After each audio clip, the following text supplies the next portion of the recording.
Hi everybody, it's Mr. Jarvis. Hey, so parents, today I want to talk about when you're reading with your child at home, how to help them problem solve with looking for bigger parts in words. And so I'm going to talk about 7 different ways, and I know that that's kind of a big list, but hopefully you can pick up a little bit of how you can help students problem solve when they're reading a book and they get stuck, okay? Okay, so the very first thing I want to talk about is what we call vowel consonant E words. So those, we also refer to these words as the bossy E words. So if they get stuck on a word, for example, like the word spike here, okay? So what I would do is I would point out, hey, do you see that bossy E there, right? Remember that makes that vowel say its name, okay? So then that would help them say sp, Ike, spike, and then they would have to always go back and reread. So I'm going to be talking about rereading a lot today because that's really important that when they problem solve in a word that they always go back and put it in their sentence so that it makes sense, okay? All right, so for example, in this word explode, okay, what I would probably do is just cover up the first part, let them solve that first, or excuse me, cover up the second part, let them solve this part, X, and then I would show them the second part, okay, and then point out that this is a vowel consonant E or a bossy E word and show them how that E makes that vowel say its name, okay? Another word like games, what I would probably do is I would cover up that S, show them that's a vowel consonant E word or a bossy E word, and how that E makes that vowel say its name. So that helps them problem solve, okay? All right, so the next thing I want to talk about is Val Teams. This is really helpful for first graders and second graders that are reading. So when they come to these words, this doesn't always work, but usually when you come to a vowel team, usually it's going to say the name of the first vowel. So for example, in this word clean, they would be problem solving this word clean. So you would point out that it's going to say the name of the first vowel, okay? That doesn't always work, but it works a lot of times. For example, in this word rain, I would cover up the suffix, that ending part, just show them the word rain, right? And then show them that there's a vowel team there, okay? Say, do you see that vowel team? Yes, what sounds it going to make? A. Rain. Now go back, rained, and then they would go back and reread. This is a multi-syllable word that has 2 vowel teams in it. I would cover up the second syllable, show them just that first part. O, oat, eel, oatmeal, right? Those vowel teams said the name of the first vowel, okay? All right, so the next thing I want to talk about are R-controlled vowels. There's lots of words for first and second graders that have R-controlled vowels. So what are R-controlled vowels? Those are ER, IR, UR, AR, and OR. So any words that have those R-controlled vowels. Now these three, ER, IR, and UR, all make the same sound. They all make the sound okay? AR makes the sound R, OR makes the sound OR, okay? So for example, if they came across this word stored, what I would probably do is cover up that suffix, show them what's that R-controlled vowel that you know there? Or, and most students are going to know or, store, stored, okay? Or this multi-syllable word, I would cover up the second part. They'd see AR there. What sounds AR make? R, party, party, and then go back and put in their sentence, okay? All right, we talked about a little bit, I've shown you a couple examples of words with suffixes, but if they get stuck on a word that has a suffix in it, like I've been doing, I would cover up that suffix, show them just the main word. So for a lot of times, words with suffixes, they can look like big, long, intimidating words for students. And so to make it a little bit easier for them, we would cover up that suffix for them, or they could do it with their fingertip and then show themselves the base word, want, wanted. Okay, here, same thing. That's a big long word. Let's make it easier. Cover up that suffix. Dress.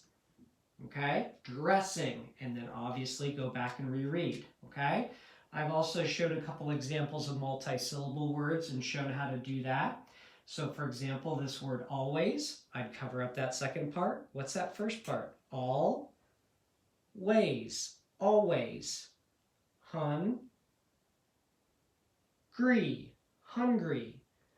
Okay, see these look like big long words, but if you make it easier for them by just showing them the parts they know, someone. Okay, makes it a little bit easier for them, all right? And shows them how these words, how they're supposed to break apart these words, okay? Another strategy that I use with students is use words that they already know to solve words that they don't know. For example, if they know the word the, and they're trying to problem solve this, I would say, hey, you know a word that works like that. How about the word the? And then they would be able to figure out this. Or if they're trying to problem solve, for example, the word moose, I would say something like, hey, you know a word that's kind of like that. You know the word zoo, right? What sound does that O-O make in zoo? Ooh. Well, let's figure out this word. Oose, moose, okay? And then lastly, it's okay to just give students words. So I usually give them a few seconds, 3 to 5 seconds to problem solve a word. And then if they don't give it or get it, I'll just give it to them, okay, so that they can move on. Now, if you're giving words, several words on every page, most likely that level is just too difficult for them, and you might want to bump down a level so to make it a little bit easier. So words like sight words like does, right? You can't use sounds for words like that, or in foundations we call them trick words, okay? So words like does, or another example would be like the word like close. That would just be kind of a hard word to problem solve for them. So I would just give them those words, okay? All right, so what I'm going to do now is I am going to do an example in a book. This is my son, Elian. You say hi, buddy. Okay. All right, and you stand up here. And now just for time purposes, so Elian's going to show us an example of how you get stuck on a word, and I'm going to help him problem solve through those words. Now, normally I would, like I said, I would give about 3 to 5 seconds to help let them problem solve. Okay, I wouldn't jump in there right away, but because of time, I'm going to jump in today. Okay, so Elian, go ahead and start reading this page for me. Okay. Mouse had a cool. Okay. All right. So what I would do is I'd cover up. Now, do you see that vowel team in that word, Elian? Yeah. Okay. What's that vowel team? E-A. What sound's that going to make? E. Okay. Can you do that first part? Clean. D. All right. Mouse had cleaned her nest. Keep going. She had Okay. So here I would again cover up that suffix. What's that R-controlled vowel there that you know? Or. Or. Okay. Very good. What's that first part? Store. Store. Say the whole word. Stored. All right. She. She had stored all the nuts she. Okay, so we stuck here. Again, I'm covering up that suffix. Now, do you see that vowel team? Yep. What sound's it going to make? E. E, yeah, that vowel team's E-E is going to make the sound E. All right, what's that first part? Need. All right, what's the whole word? Needed. All right, She had stored all the nuts she needed for winter. Mm-hmm. She had washed her fur from the tips of her ears to the tips of her. Okay, now here we have a bossy E. Ready? Remember that bossy E is going to make that vowel say its name. So what sound is that vowel going to make? O. O. So what would that word be? Toe. Okay. Toes. From the tips of her ears to the tips of her toes. All right, go ahead and continue. Mouse. Do you know this part? One. Okay. It.